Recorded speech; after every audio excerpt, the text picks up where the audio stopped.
Hello and welcome to Thinking Critically, a D&D discussion, a podcast where we deep dive single word concepts or ideas within the Dungeons & Dragons 5e framework. My name is Danilo, and I like all kinds of games and the crunchy mechanics that make him tick. You can find me on Twitter, Facebook and Instagram, and I'd really appreciate a like or a follow. Today, I'm joined by Phill, a.k.a. the Blue Munchkinite. Thank you ever so much for joining us today, Phill. Can you tell us a little bit about yourself? No problem. Thanks for having me, by the way. Really honoured to actually be able to come on. It's really great. I'm Phill, a.k.a. at the Blue Munchkinite or Blue Munchkinite on Twitter. I've been playing D&D for quite a while now, actually. Big D&D fan. I've really got into it, especially the last few years. I've been playing since college.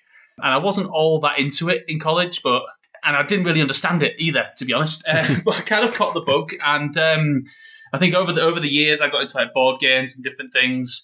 And one of the reasons I call myself Blue Munchkinite is because I got into a game called Munchkin. I don't know if you've heard of the game yourself. Yeah, that rings a bell. Yeah, which is pretty much Dungeons and Dragons without all of the roleplay, which we all come to know and love now. But I think I quite enjoyed it for the theme.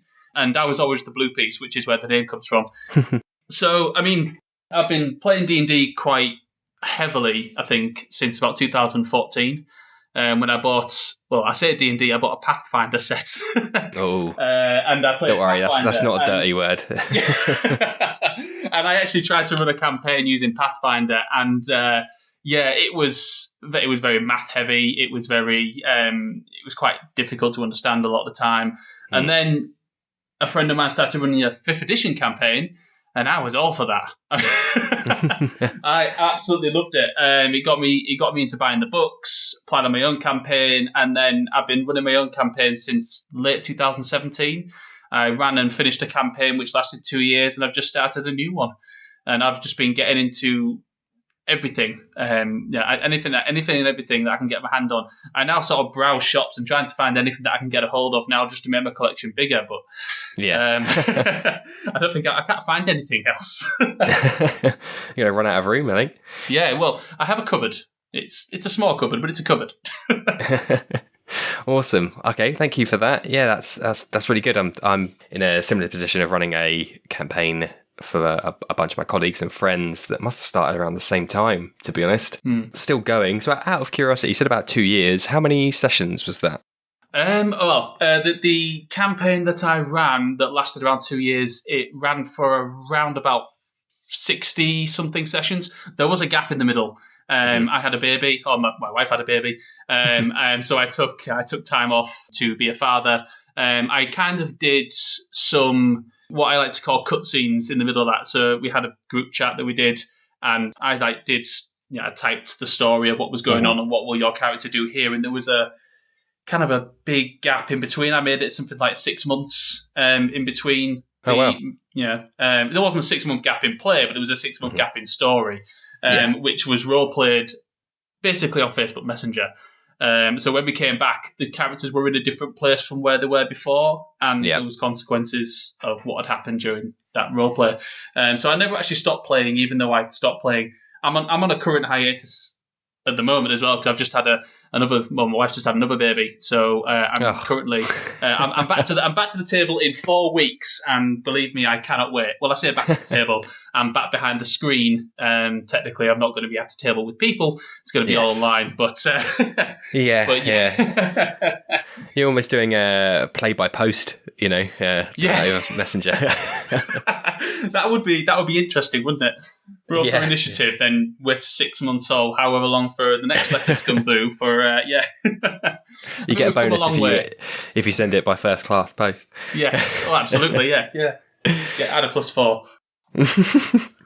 Okay, cool. So we are both DMs, and also you mentioned there about going back behind the monitor rather than behind the DM screen because of the world. And so that seems like a good place to start then for kind of DM utilities. So what does the word utilities mean to you?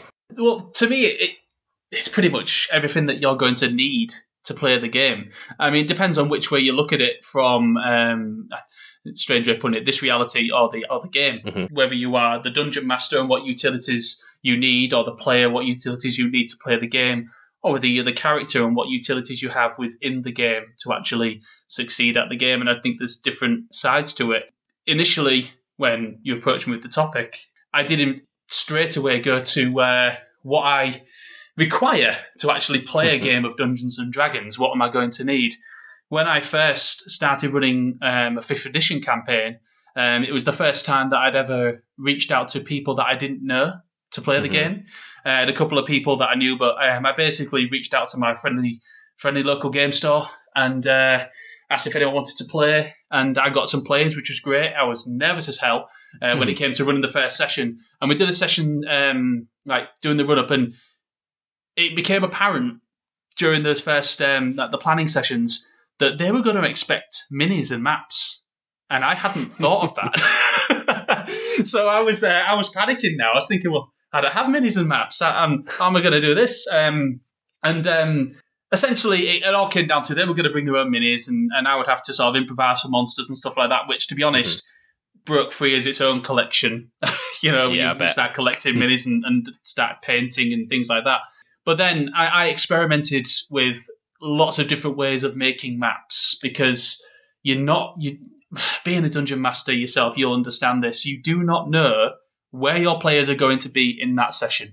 Yeah. And especially when I was playing, I wasn't playing at home, so I didn't have an infinite amount of resources at my disposal. Not that I do at home anyway, but you've got to be able to bring something in that's improvised. So I experimented a lot with like whiteboards, maps and things like that, which all worked really, really well. And there were times where I did experiment a bit, and I did actually make terrain maps and things like that, especially when I knew a big boss battle was coming up. Yeah, set piece, yeah. Yeah, and I would make a set piece map, and the reaction from your players is always great. Mm-hmm. Yeah. So, I mean, maps and minis and those kind of utilities are fantastic for bringing the game to life and promoting the immersion of the game. Mm-hmm. But obviously, that's one of the utilities that I didn't realise that I was actually going to need when I first started DMing 5th edition, strangely enough. I would love to have seen your face when you had that realisation, your poker face of... Yeah, it's just like, so we're going to get our minis then? Yeah, I got maps. Yeah, I'll bring all my maps. Get the craft kit out.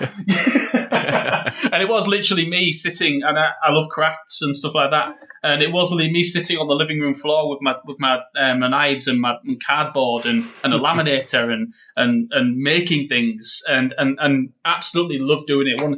One of the things about D&D that I really, really love is the creative side of it. There's lots of different reasons people play Dungeons and Dragons. And there's so many different sort of like spin-offs from Dungeons and Dragons, if you know what I mean, like spin-off hobbies. Yeah. And the creating maps and the creative side of it, like the story writing as well, that's a big thing for me, massive. Yeah, I have found it as a good creative outlet for me. I've always been annoyed with myself that I'm not inherently good at what I would consider art, so drawing. My dimensions and ratios are all off, like hands and legs and stuff. So that was in the bin like decades ago. I can't draw. So D&D is my creative outlet for that, the narrative stuff. Nothing I get more excited about is that thought of, oh, my players are going to love this. Yes, what I've absolutely. got planned. As I rub my hands together, Machiavellian style. And then wait 12 months for them to get to it. So yeah, I mean, it's like that's one of the things that I do love about D&D is the creative side, and I have in the past dabbled with drawing the characters that my players play. I've been a big map maker. I love drawing the maps for my sessions. I tried, online map makers and things like that for making. And don't get me wrong, I think they're amazing. People can make some amazing maps with Incarnate and all those other map making programs. But when I've gone onto them, I can never find the style of the art that I like, or with the way that I want it to look. So I've literally I draw them. So I draw them freehand. take a picture of it, and my wife treated me to an Apple Pencil, so I then go over them on my iPad and I make them as detailed and as realistic as I can, so that it gives the players that sense of immersion. And my framed map is now my dice tray. Wow, that's really cool. So, I'm jealous of your ability. Yeah, so thank you for mentioning Incarnate, because that was going to be one of the utilities I was going to mention, and that has been since moving away from dry white markers and laminated squared paper. Incarnate has been my saving grace for moving to digital and virtual tabletops. So I've done a couple of scenes. So I did a ship at sea and like their different decks, which was quite cool. And I have somehow managed to do a relatively simple dungeon to design aesthetically. Not particularly simple a dungeon. There's lots of rooms and combat encounters and stuff, but it's a underground cave system. So in terms of bells and whistles and embellishments, it's actually quite trivial to do. But I would I would absolutely recommend Incarnate, and it just keeps they just keep adding stuff to it. Now, I don't have any experience with any other map making tools, and the more they can meet me in the middle and make up for my lack of artistic ability, the better. I don't know if there's any others you're aware of. Well, there is one that I've actually just been getting into recently, which does make dungeon map making a lot easier. I like the style of. I don't know if you've seen. I think the name of the company is Loke Battle Map Books. Yes, so I've had one of those on my wish list for a while. Yeah, I supported the Kickstarter for the first book, and when I got it, it was amazing. It was fantastic to bring to the table, and I love the style of it.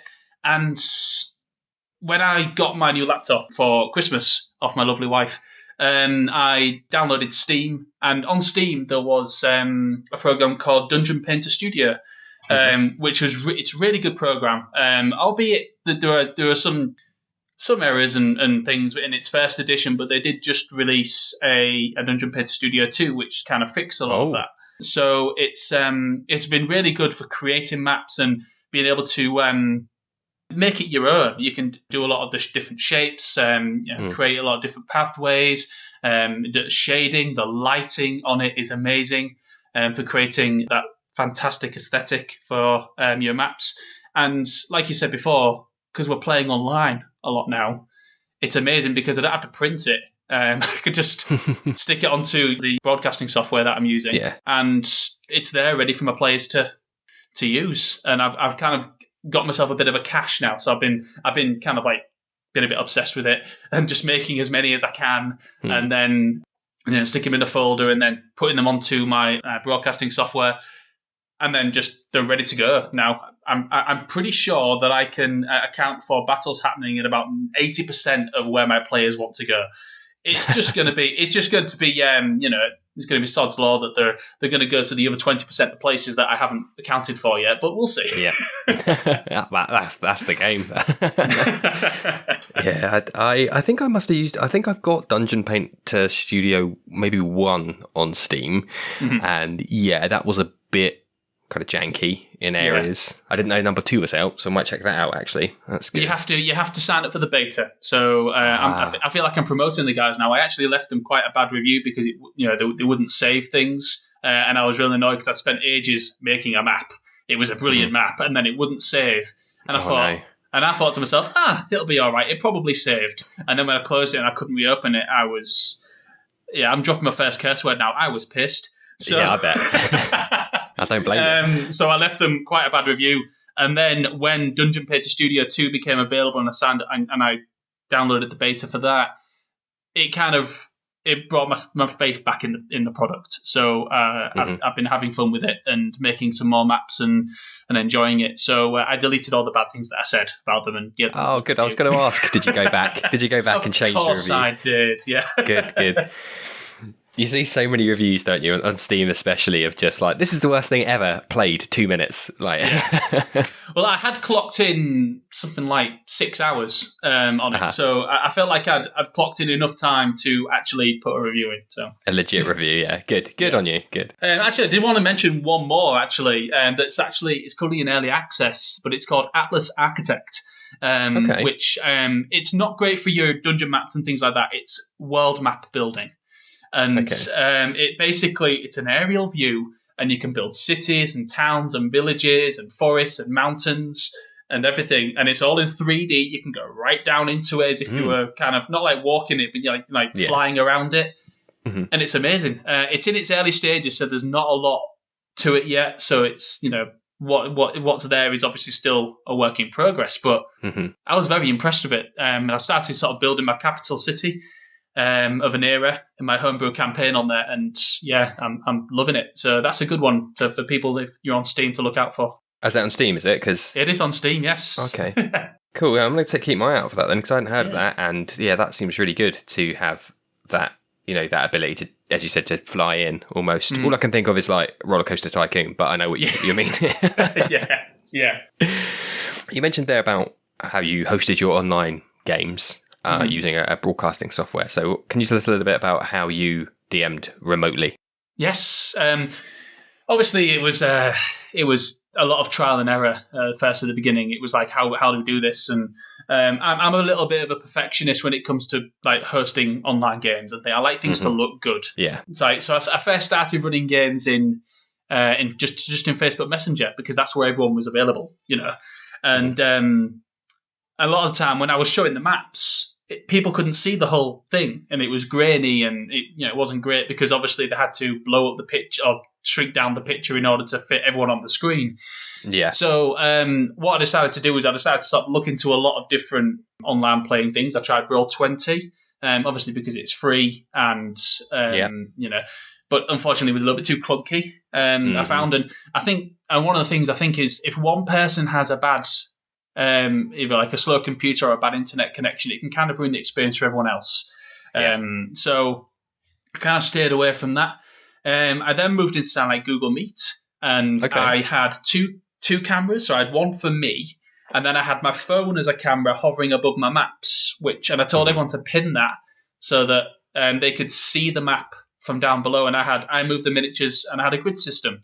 So they told me where they wanted to go, which worked really, really well. I then kind of evolved that, and I started using Microsoft PowerPoint with a screen share. Wow, okay. Which was quite good because it had the same grid system, but it was clearer. Obviously, it wasn't from a grainy camera. It was using, it was just sharing the screen. So that kind of gave me the idea of what I did next. Is I started using the OBS software. Yeah. And I've created, yet to test it, but I've created, essentially it's a load of scenes together that sort of pinpoint the most important things. So there's kind of like a scene for showing maybe pictures of monsters or NPCs or important items. There's another scene for battle maps. There's a scene for showing my local area map or my world map. And it's just easy just to flick through. And once you have it prepared, it's just so easy. And I know that the other players can't move the pieces around, which I think some people like to do, which is why, if you want to do that, go for Roll20 or Foundry or some of the other great online D&D playing platforms.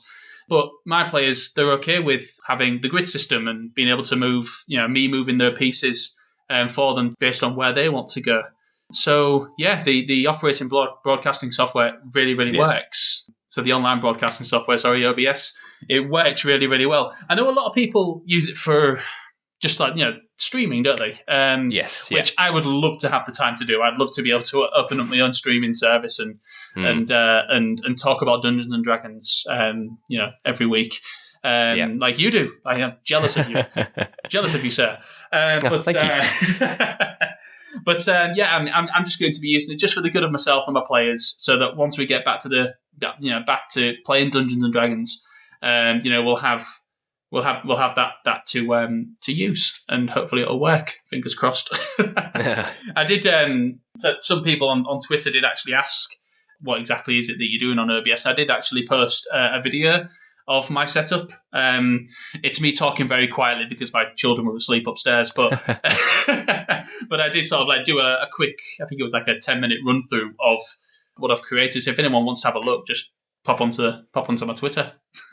Oh, cool. I'll find that, and I'll pop that in the episode description as a little quick link. So I was just going to ask, like, so are you still using like Google Meets behind the scenes for people to connect? Yes. Okay. So what we do is obviously the online broadcasting software OBS. You can basically make that your webcam, so it becomes the overlay for your webcam. So basically, when I present myself on Google Meet, I select OBS as my webcam, and they see everything that's on the OBS screen. And then I just tell them to pin it so that it's on there. I am trying to get it so that I can share music and things like that, which is it's a whole of a ballpark trying to share music, because you can't do it through OBS easily. I know that you can, but not easily. I've tried. So I'm toying with Spotify at the moment and sharing it in my browser so that I can share the sound. And I think if we're talking utilities, and it's a whole part of it, music is a big utility for creating an immersive experience for yourself and your players. Yeah, I don't know if you found it yourself, but when you're in a battle, especially if it's quiet while people are making decisions, or you're in a bit of a tense moment and there's no music, it's kind of like watching a comedy without the laugh track. Yes. You kind of feel a little bit unimmersed in the situation. Yeah. So I like having music, which is why I want to try and bring it back into my games while playing online. Because I always have it for myself. I tell Google to play music for myself, but it's not. My players can't hear that, so it's good for me. It's not great for them. Yeah. I completely agree. I've got a bunch of playlists on Spotify that I made, and just routinely every so often just add a couple of songs to them. One's for combat, one's for like spooky combat, one's for wilderness exploring, one's for like spooky dungeon exploring, and they're all kind of themed. And I found myself in the exact same position when moving online of, man, I don't want all that time I spent putting those playlists together to just go in the bin. I got to find a way to use them. Otherwise, it'll be exactly like you said, that just dead air almost, as, people aren't there and not taking in the ambiance of it. So my setup is currently a bit of a mishmash. So we use Discord for the general video VoIP stuff. And Foundry as our virtual tabletop of choice. We started with Roll20, but the free version, and the kind of fidelity and infrastructure just wasn't quite there for our particular needs. So I looked at an alternative, and we go with Foundry and my incarnate map making skills to do the maps to provide the floor. Now, Discord has the ability to have bots in, and so I have a bot in there that can play my Spotify playlists, which is about as good, I think, as I'm willing to invest to get it. There is probably a million and one ways to make it better, but or less of a faff, shall I say. The biggest downside is that obviously the bot counts as a user, so you're kind of having to talk over it, at least when you're playing in person. You've just got the music coming out of a speaker in the corner of the room or whatnot, and it's a lot more kind of immersive and ambient, whereas in Discord you've just got the sounds being plumbed straight into the players' ears along with your own voice. So it's not, it's never going to be the same, but it's working as well as I can get it. That's all we can kind of hope for at the minute, until we're all back at the table, isn't it? It's I quite like having a Bluetooth speaker bang smack in the middle of the table, and I control everything on my music all on my iPad, and it works really, really well. But until those days, we have to try and muddle through and figure out a way to get our players immersed through with the music. Yeah. So I mean, the Discord bot was a piece of cake to set up, and you can just literally just plug in your Spotify play my Spotify playlist, and it will pull it for you and start to do it. The only word of warning is that it tends to start super loud, and if you don't want 6 people pissed off at you going my ears, then you might want to turn it down to the minimum so that you can just hear it enough to create the atmosphere, but not enough that you can't hear yourself speak, think, or here. Yeah, exactly. One of the best anecdotes I've got with my regular combat playlist is my players were at the end of a chapter, and they were literally just at the boss of this chapter, for lack of a better term. They fought their way through a dungeon, literally classic ground floor up to the second floor, in this final cinematic room. And the boss of this was actually like the old mentor of one of the players, who was he was a blood hunter who had done the classic, he's gone too far in his research and he's become the very thing he was sworn to destroy. Classic, like, okay, so the players have got to put him down kind of thing, because he's gone too far, he's abused his blood hunter powers. Nice. And long story short is, the player in question was literally going toe-to-toe with his former mentor, and the song that came on and this is legit, I'm not, making this up, the song that came on was Duel of the Fates from Star Wars. Nice. Episode 1. And everyone just looked at each other, and I was like, this is perfect. I could not have asked for anything better right now. And yeah, they were just clashing, literally like Obi-Wan Kenobi and Anakin at the end of episode 3, as everyone was just kind of battling the mooks. And yeah, the music really, really, really helped. So anything I could have done there to bring that into our digital space, you can bet I was I was putting the time in to bring that across. Yeah. One of the speaking of sort of like thematic music, when I finished my last campaign, we did have a bit of a thing not halfway through, but just as kind of lockdown and everything started. A few of the players left for various reasons, but it left me with enough players to carry on. Mm-hmm. And I think we'd carried on for quite some weeks and kind of got to the end of like the big boss. And I thought, do you know what I'm going to do? I'm going to message these guys. So I messaged them. I said, look, I know that, circumstances of how you left and all this, but would you like to come back for the final battle? Mm-hmm. And all of them were all like, yeah, of course, we'd love that. It sounds epic. I'm like, great. I'm not going to tell the rest of the guys. And they're like, okay, all right. How are we going to do this then? I said, well, basically what's going to happen is they've kind of brought your characters along anyway, and you're kind of outside the room. So what I'm gonna do is I'm gonna get to a point and I'm gonna just add you into the chat, into the video, and I'm gonna play the Avengers theme tune to Avengers Assemble. And they came in, and it was a goose-pimpling moment for me as a dungeon master. It was because the shock and surprise on the players when their allies actually turned up for the fight. And I think we had 7 players in that last battle. It was a lot to juggle, and I had the map on my living room floor. It was a big map, and it was a great last session of a campaign. It was emotional. It was wonderful, and I think the music had a big role to play in that. So, but the fact that we were able to do it and finish the campaign on such an emotional note was great. And I want that for every player, every dungeon master to be able to have that, because it's one of the things I love about Dungeons and Dragons. Yeah, that sounds awesome. I'd love to witness that. And 7 players for a big climatic fight. I can imagine there was a lot going on. Pretty well hectic. It was.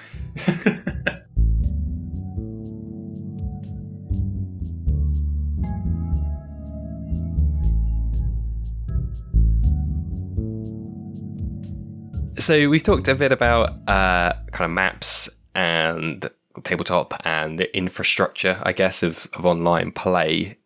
Let's shift a little bit into kind of DM prep, shall we say. So when you're doing your homebrew, doing your campaign setting and so on, what utilities do you use to help you? Okay.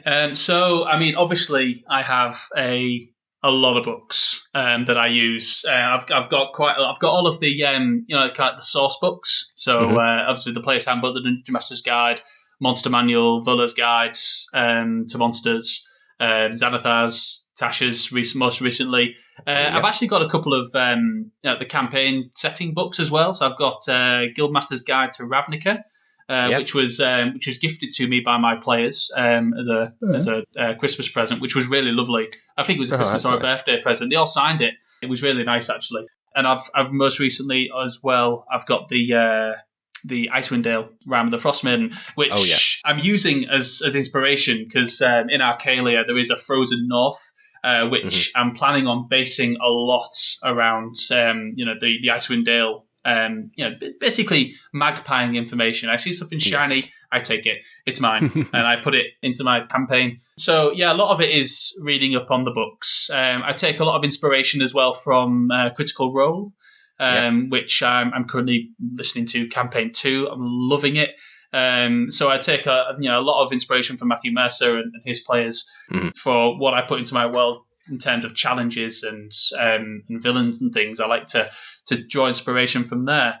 And then sort of kind of take it, I kind of mush it all together, and and then I sit down and for up until now, until I got a computer, I've been using my iPad, and I've been typing up ideas, and it's basically a mishmash of notes and maps and drawings and scroll that's kind of comes together to make your campaign. And obviously, when you're planning a campaign, you can't plan too much because you don't want it to all get kind of thrown in the bin because your players didn't go that way. But it's always good to have a timeline that's happening, regardless of what the players do. One thing I always have something that's going on, and whether the players interact with that timeline or not, with what's going on there or not. That's always happening, and if they interfere with it, it changes the direction of it. If they don't, it carries on going, and it could be a world-ending thing, and they just might not, they'll get dragged into it later on, or it could be something small. But I think just pulling all that together and doing all that planning, and like I say, I'm actually trying to bring all my stuff together into a campaign guide of my own. It's not going to be for anyone but myself and my players, but I'm doing Adventures in Arcalia, kind of a campaign guide or a world book, which is set out like a normal campaign guide. So I'm trying to put it all together so that it all makes sense, not just for myself, but for my players. So they can read it and have a bit of knowledge on the world itself. And some of it they've actually contributed to, because obviously when your players, one of the big things about putting your world and your campaign together is obviously discussing with your players how they fit into the world. And you can tell them this is what the world is like. But then they can say, okay, well, I want my player to be a noble of a house. I want them to be a half-drow who's kind of brought up and, he's kind of lived on the surface. And, he wants to go out and be an adventurer, but, he's obviously scared of what the world will think of him. And I think, right, brilliant. I never thought about how I was going to put drow into my world, but let's have it so that we've kind of got this story where this character is actually one of my players' characters. He's called Raljin Whitewood. And he is a half-drow from a town called Ashenoke. And, he helped me build basically a wonderful backstory about how there is a faction of drow who worship the goddess of Illustray, who basically, I might pronounce that wrong. He'll kill me later on. But it's basically the way that he described this to me and his passion for this made it so much easier to write it into my world. And basically, I'm not going to give anything away because he will listen to this. But, it gives me a lot of story points for his character later on. And I've got them all written down. He's never going to see it until it actually happens. But, it's given me so much. And, players are a big part of bringing the world together. In fact, they're probably one of the most important utility you'll have for playing D&D. You can't play without them. Otherwise, you're writing a book at that point. Pretty much. Just sitting here rolling my dice all alone. But that's kind of my process. I always tend to start with a map. That's the way that I tend to. I don't know how other players, and I'll probably ask you in a second how you started yours, but I start with an idea, which is generally a place, and then I build upon it. So the world that I'm currently running my campaign in is actually a world that's running several campaigns, or 2 at the moment. The other 2 are yet to start, run by different dungeon masters. So I own a continent, or I build a continent, another dungeon master's building a continent, another one's building another one. And we basically discuss on how things link, such as religion and trade and villains and some of that kind of stuff. But ultimately, we run our campaign separately unless there's a world-ending scenario, in which case we would talk to each other about it and how it's going to affect each other's different campaigns. That's cool. Yeah, it's an interesting collaboration. I started the collaboration... we all started the collaboration during lockdown because we couldn't go and play at our friendly local game store, Bad Wolf in Hull. So basically, we decided we'd create our own world and then we'd start playing that world when we get back to the table, if not before, and can continue it when we get back to the table. So it's been quite good. So we started, I drew the map, and then we've also just started filling it with our own lore. So a map is always a great starting point for me, and then I build upon it from there. I did the same with my last campaign. I drew the map first, and I went from there. Cool. So it's like a top-down design approach. You start with the world, and then you start to flesh it out, and then eventually you'll get to the story. Yeah, that's a really cool idea. I've not heard of that before, of collabing on setting design. Obviously, it must happen. Like the big books are obviously made by teams of people, but in a homebrew set, I haven't heard of that before, and that must be pretty cool. I'm now immediately thinking of like one of my DM friends of being like, shall we merge our campaigns?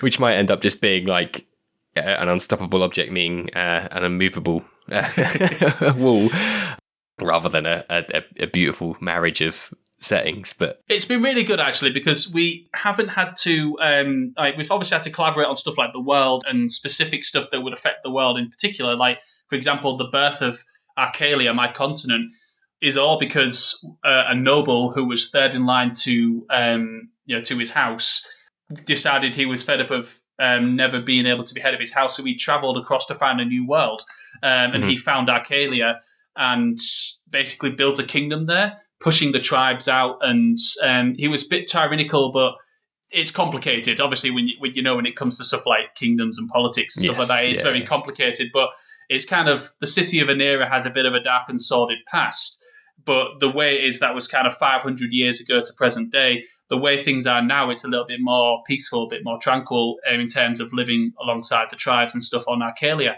But I want to be able to have that story without the other person's continent and their story. So it's kind of, it does link there, which is really good. But in terms of running our campaign, we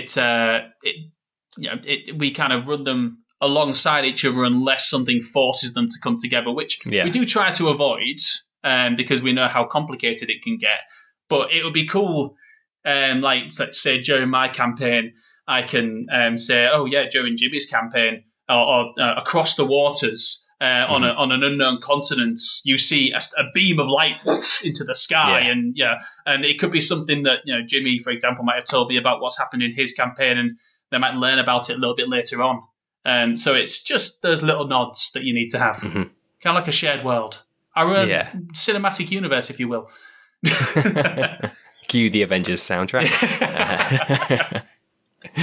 No, that's cool. That's cool. So, yeah, for me, I'll probably come at it the opposite direction, to be honest, a bottom-up approach. So I also riffed quite heavily on Critical Role Campaign 1 in terms of a broad set of powerful artifacts, and each one of those is a self-contained arc for my players to get through, with a beginning and a middle and end. And then from there, I'm like, okay, where does this...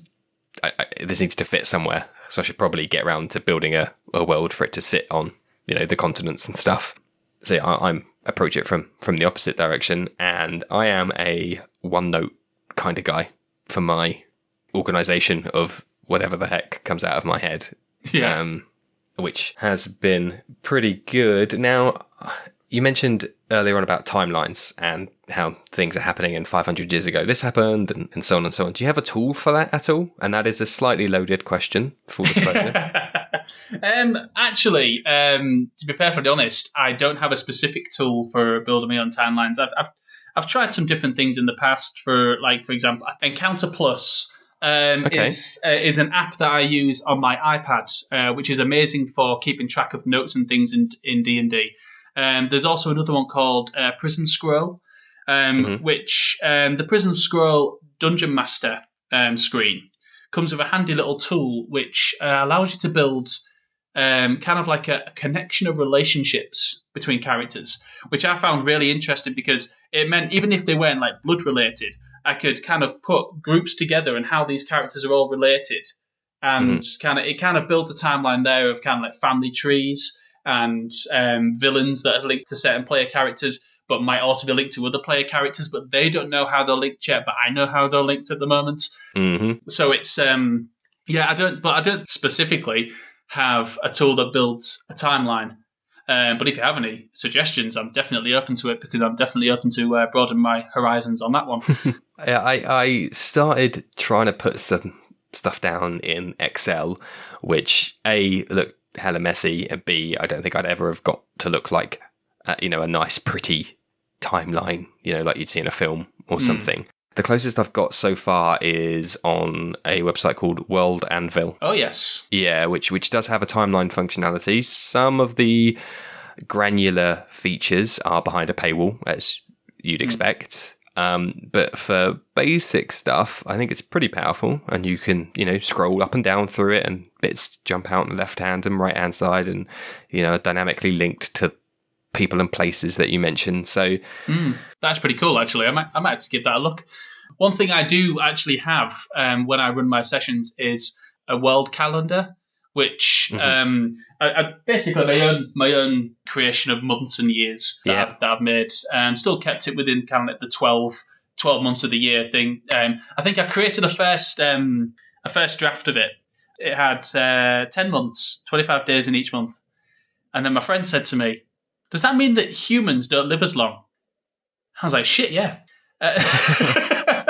Because obviously it means that if a human is technically 80 years old, they're significantly younger. Yes, the year's shorter. Yeah. So it's basically the years are shorter. So it's so I was thinking, actually, okay, I'll create another calendar that makes up for that.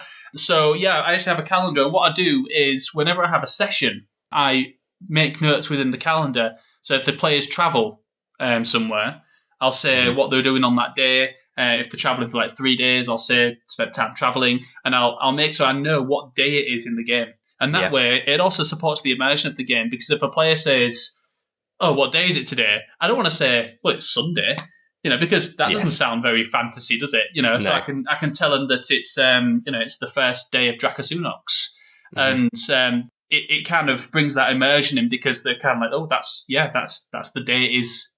In this world of Lycos, in universe, in Arcadia, in universe, so it kind of brings it back in and helps to bring together that immersion. So yeah, I do. I have that to help build the timeline as well.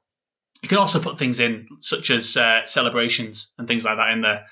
Yeah, great minds. Because as you were talking, I literally brought up my spreadsheet, which I also made my own calendar. Brilliant. Which I hate you now, because mine only has 220 days in it, and I did not think that would. Oh dear. So yeah, great. So thanks. Cheers. I have to go back to the drawing board now. Sorry, man. But I do apologise. So just like you, I made my own months for the exact same reason. Simplified it to a certain extent. There's no leap years or crazy weird foibles like that. But as I said, great minds, because I'm literally tracking the days of the campaign through it, so I know where in the year they are. If only purely for the reason that you've got a legitimate reason to say, okay, it's winter now, so it's cold. Excellent. It's also good for tracking distance as well, which I found it's easier to say, because I have hexagons on my world map, so I know one hexagon is 50 miles.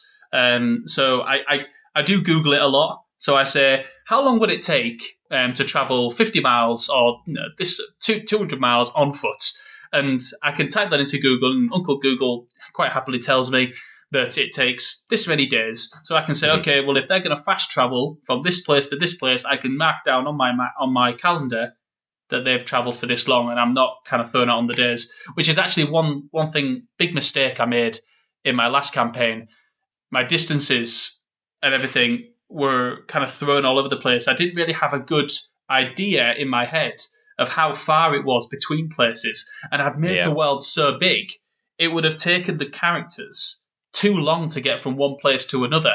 And I kind of fast travelled most things, and I kind of lost track of time. So building the calendar and knowing how long it takes to get from A to B is a big help, and it really helps with the immersion. It's a big buzzword. I love that word, immersion.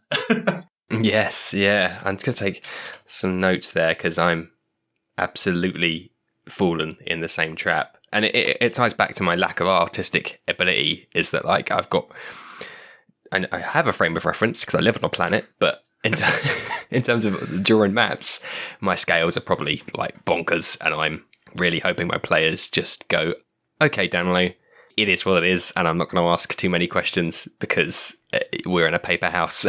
Yeah, pretty much. Yeah. Yeah. So that's one thing. Oh, you mentioned earlier on again about like tying characters together, player characters, backstories together. So a utility that I use, funnily enough, I found it through my place of work. It's basically an online, or there is a downloadable client too, but free version of a diagramming software. It's called diagrams.net. Okay. So consider Visio as a paid for alternative Microsoft Visio. But I have found that to be very useful for putting my threads down to say, okay, so this player's done this, he done this, that connects to this other player in this other way. And then there's a couple of branches in there based on the decisions they may or may not make in 12 months' time. Yeah. And then that will say, okay, if that happens, then this affects that, and here's how the deity plays into it, and so on and so on. So that would be a utility that I use that has been quite a useful tool for representing some relationships that the links and difference between the characters. One thing that I did, which was it was a risky move, and it almost didn't pay off. It did kind of make me think, oh, I hope this is going to work, because it felt like after the second session I was thinking, oh crap, it's not going to work. But I actually brought my players together under a familiar contact. It's basically a character called Dondon Wisemorn, and he basically wrote a letter to all of the players asking them to meet him on this specific bridge. So he could basically ask them for help in something that he's basically been working on, and he's kind of got himself in a bit of a pickle. But the way I kind of wrote the characters, I said to them all, right, okay, before we start the campaign, you know a man, or you once knew a man, called Dondon Wisemorn. You don't speak to him anymore, and the last time you saw him, you had a falling out. And it was risky. And basically, I kind of put in the letter that I wrote to all my players, which is another thing. It's a great utility. Is bringing like writing letters and things like that. So that's my link here. But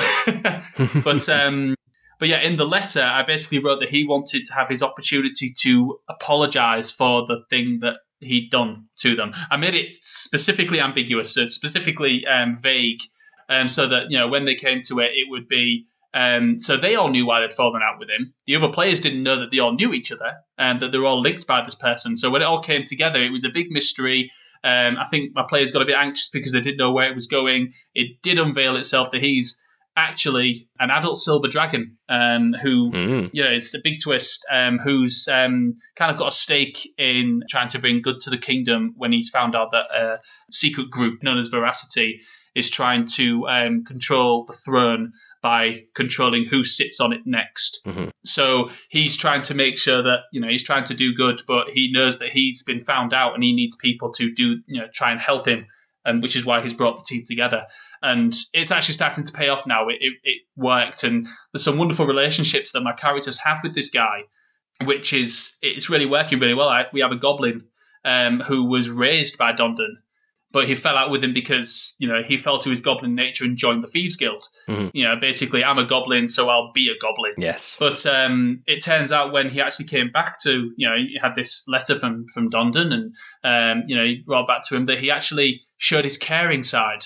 So he's been this goblin this whole time, but then when he found out that Dondon was in trouble and, he actually saved their lives, he saved them from a big green dragon, he looked after him and brought him back to health. And he's started to show that caring side, which is obviously it's intriguing for a goblin. I'm really looking forward to exploring Korvax's backstory on that one. I've got reams of notes for him as well. So yeah, same. I was kind of lucky in that one of my players, kind of lucky and kind of not. It was a double-edged sword, but went the amnesia route. So they pretty much started with a blank slate. They were a new player first time, so I kind of forgave them for not giving me, a page worth of fantasy backstory. So I was like, okay, let's just run with that. I just want to get us at the table, right? But that has obviously given me a huge amount of leeway to be like, right, okay, let me go to town on this person's backstory, because it could just be literally anything that's happened in their past, who they were, who their family were, how they had amnesia, so on and so on. So yeah, I know that feeling very well of looking forward to investigating the backstories. We've talked at length about kind of outside of game utilities, mainly for DMs, but Also, some food for thought for some players. Let's shift gears again and think about in-game utilities. So things that player characters can use in-game to help themselves, I suppose. So I don't know if there's any utilities your players have used or if anything springs to mind immediately. Well, I think when you think of utilities in game, I automatically go to the different kits that you can get, such as thieves' tools, carpenter's kits, I don't know, lockpicks, and all those kind of things. That's where my mind jumps to when I think of utilities in game, and I think it's something that we underestimate quite a lot. Like sometimes you as a DM might take for granted that if, for example, your goblin rogue wants to unpick a lock. And I had this happen in a campaign that I was actually playing in. We'd just been washed up ashore. We didn't have anything. So when the goblin rogue wants to go and pick a lock, he didn't have any lock picks. He can't pick the lock. So it's actually really important to note though when you've got utilities in the game, what the characters actually have. It's important as a dungeon master to know what they are, to know what they've got and what they have got, because sometimes they could say, I want to pick the lock, and you could just absentmindedly say, okay, yeah, roll, dexterity check. And they'll do it, and then they'll roll a natural 20 and they pick the lock. Now, really, if they don't have the lock picks, the lock shouldn't be able to be broken unless, of course, they say, I'm going to pick the lock with this dagger that I found, and a natural 20 would probably tip it over the edge, and you'd say, okay, yeah, you break the lock. But yeah, you've got to kind of take note of the utilities that the players have in the game. And I think that's one thing I've learned as a dungeon master, over my time of playing, is taking note of what the players have in terms of gold, items, arrows is a big one. How many times does your ranger fire arrows and you're not keeping track of how many they've got left, unless of course it's like special arrows. You might gift them like 3 fire arrows, so they might say, okay, I'm using one of my fire arrows. You could say mark it off. But when it comes to just shooting arrows, unless they've got an endless quiver, which I gave one of my players in my last campaign because I was sick of keeping track of their arrows. You've got to know how many they've got left. So yeah, here's my interesting take, and I must be from a different school of thought on this, because my stance is they're your characters. You need to know what you have. Maybe, this episode and the previous episode, I just sound like the worst DM in the world, the meanest DM in the world. I assure you, I need to get one of my other players to come on at some point to just be like, no, Danley, you're great. I love everything you do. But I'm very much like, man, I've got way too much on my plate to think about what you guys have got. So I'm again lucky in that I don't really have anyone with a bow and arrow. The Hexblade Warlock sometimes does, but of course it's summoned, so there's no concerns there. The only concern I had was the rogue throwing daggers, and he quite early on in the campaign picked up basically a dagger of returning. Brilliant. For that exact reason of not having to worry too much about losing daggers, or more specifically a belt. Yes, the Belt of Returning is a great object to have in a campaign. I included that in one of my last campaigns as well. I think you're being a bit too hard on yourself, though, because it is important that the players take responsibility for what they have. And I think I might have been the hard one saying that you as a DM and myself as a DM, or all the DMs out there, have to take responsibility for what the players have. They don't. I'm a very trusting dungeon master. So I do trust my players to keep track of their arrows and their hit points and their gold and all those kind of things. Specifically as well, the dice rolls. I don't like using an online dice roller. I like to roll my own dice. My players like to roll their own dice. So I let them roll their dice and they tell me what they get. It's all about trusting your players because you're all there to have fun. And to be honest, in my opinion, the botches are funner. Funner, I'm a teacher, I shouldn't say funner, are more fun. More fun, thank you. The botches are more fun sometimes than the natural 20s, those critical rolls. So, we're all playing to have fun, so trust comes in there as well. So, trusting that your players are keeping track of the utilities is important. I think maybe digital versus physical dice rolling might be the great schism of 2020. I think you should do an episode based on that. I think you probably get a good conversation going. Yeah. If we can last, if it's somewhat of an opposing thought, then if we can last the full hour, then yes. So here's a utility that I was going to say. It's a perfect segue for players is digital dice rolling. So, which is. I've got a lot of dice, right? Everybody has way too many dice. Hang on, no, that's not true. There is no such thing as too many dice. There is such thing as not enough dice. There is not such thing as too many dice. Yeah, so I got another set for Christmas, which are really pretty and I really liked.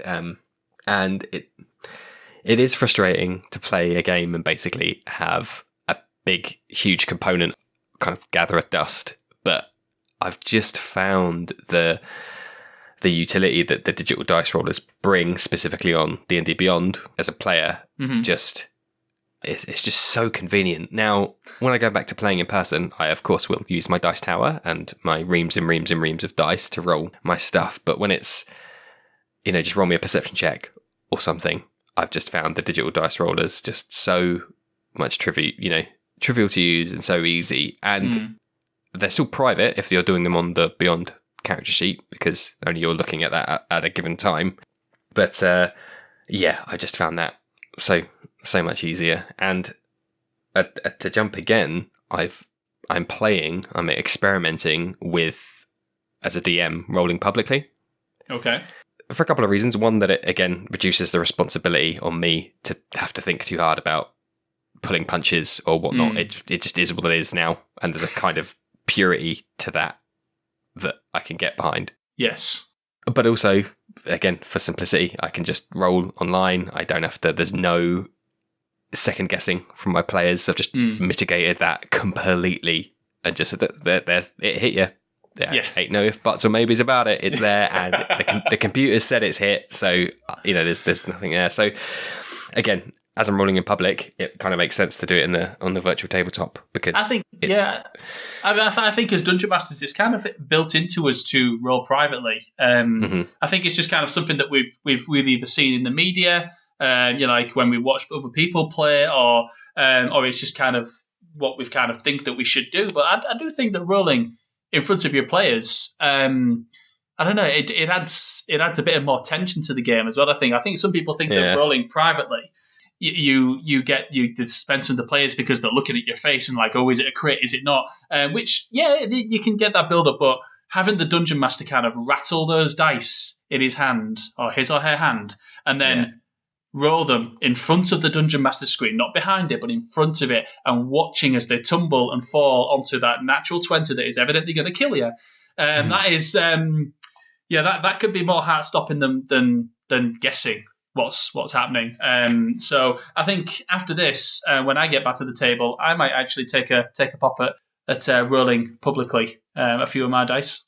I think there's a couple of reasons why we're digressing a little bit now, but sorry, it's all right. It's all on me, and I'm the bloody host, so I've got no excuse. But one reason is that I've heard before people say for big roles, like life or death kind of roles, the DM should roll in the open anyway, just so there's no ambiguity.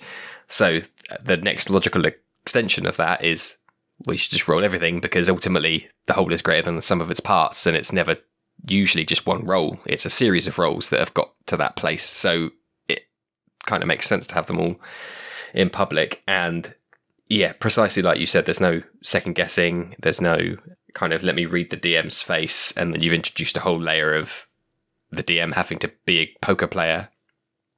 I think it works better at higher levels. So hands up, I wouldn't do that, say, between levels 1 to 3, purely because the combat is so swingy. Yeah. And you kind of need that safety net of, okay, sorry, the goblins just crit the barbarian twice and he's dead. Like, that's not fun. But then past, my players are level 8 and there's 6 of them, so they've got a buttload of flexibility, a insane DPS. So I'm not really inhibited by having to fudge dice rolls anymore. They can lie where they lie, and it's not going to be that big of a deal until obviously it becomes a big of a deal. But then they know I've been transparent the whole way. So that's just food for thought, I suppose. on that topic. Absolutely. I think dice is probably going to be the greatest utility you're going to have in the entire game anyway. And I think it's important that you showcase them a lot of the time. I think you like you said before, you've got some nice pretty dice. I myself have plenty of pretty dice that I want to roll and I want to show off and I want to describe to my players, because at the moment we can't show them. But they're going to be the greatest utility you've got. I mean, I myself got a nice set of the Icewind Dale dice for Christmas, which look beautiful, and I can't wait to roll those properly during game and see what damage they're going to do.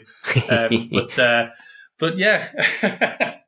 Thank you for realigning us by saying dice are utility as well, which I didn't think of, but you absolutely saved me. So thank you. There's one thing actually you mentioned that you have that I was thinking about the other day that I don't have as a dungeon master, and that's a dice tower.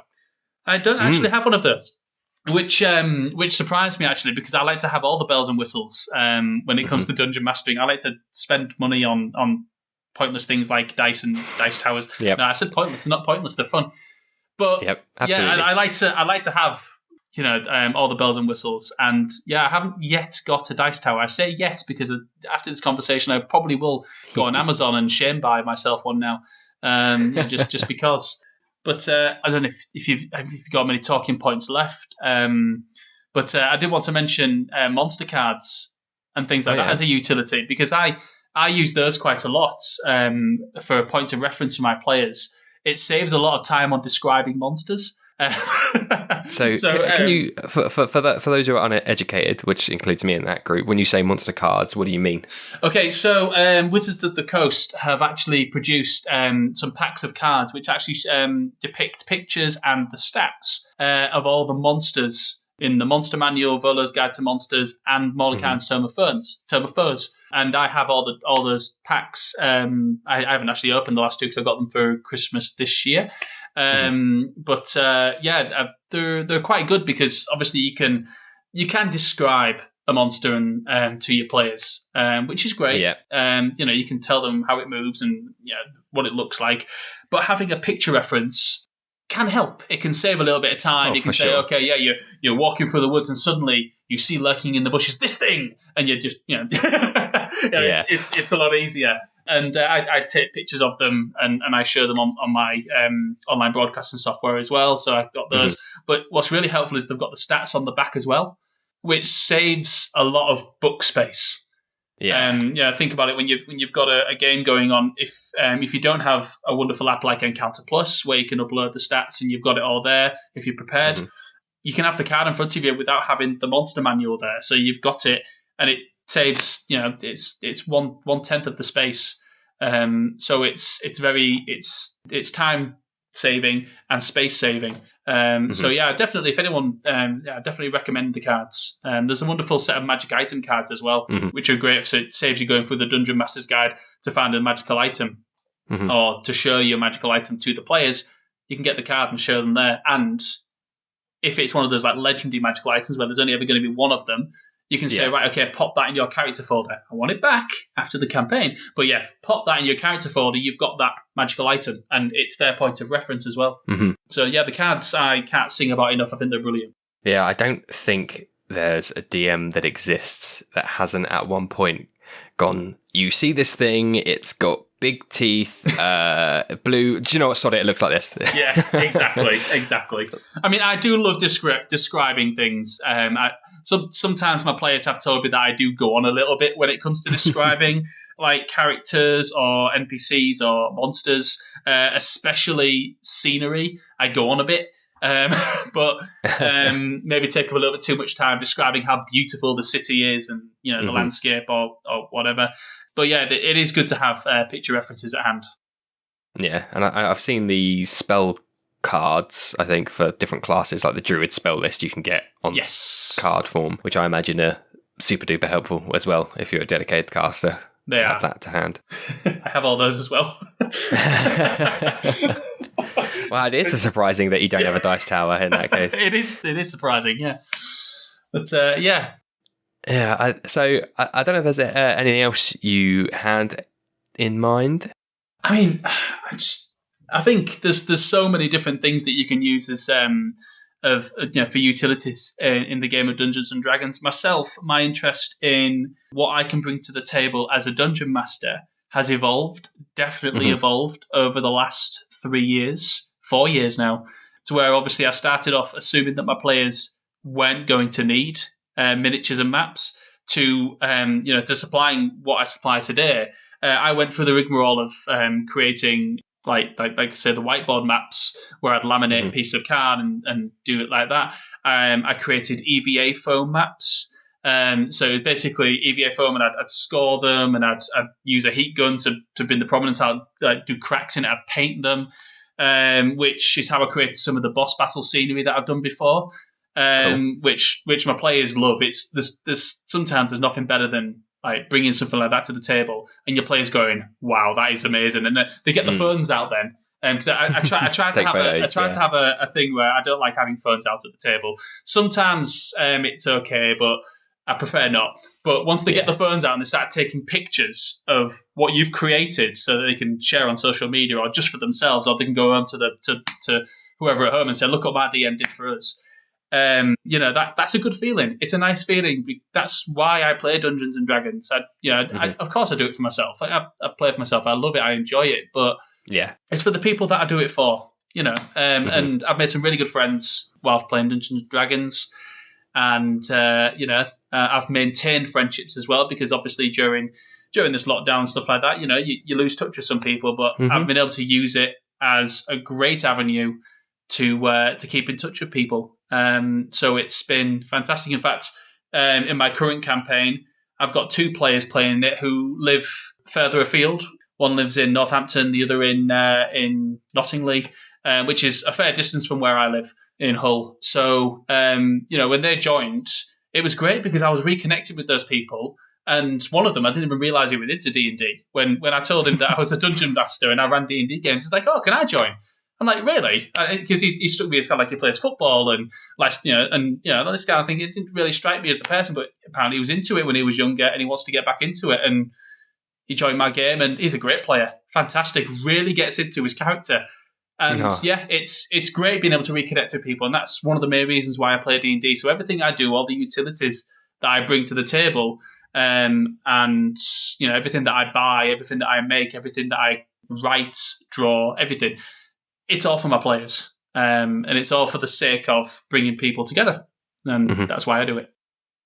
Well, on that lovely, delightfully wholesome note, I think we will bring... I couldn't think of a better end to this episode, which, utilities on paper might sound dry. So I'm very thankful, Phill, that you've managed to kind of bring us to a close on such a really wholesome final note. So thank you ever so much for coming on today. It's all right. No, thank you very much for having me. And I'm looking forward to listening to it when it comes out. Excellent. Thank you, everyone, for listening at home. As usual, you can find us both on Twitter. You can find me at Danilo_DND. Otherwise, thank you all for listening, and good night.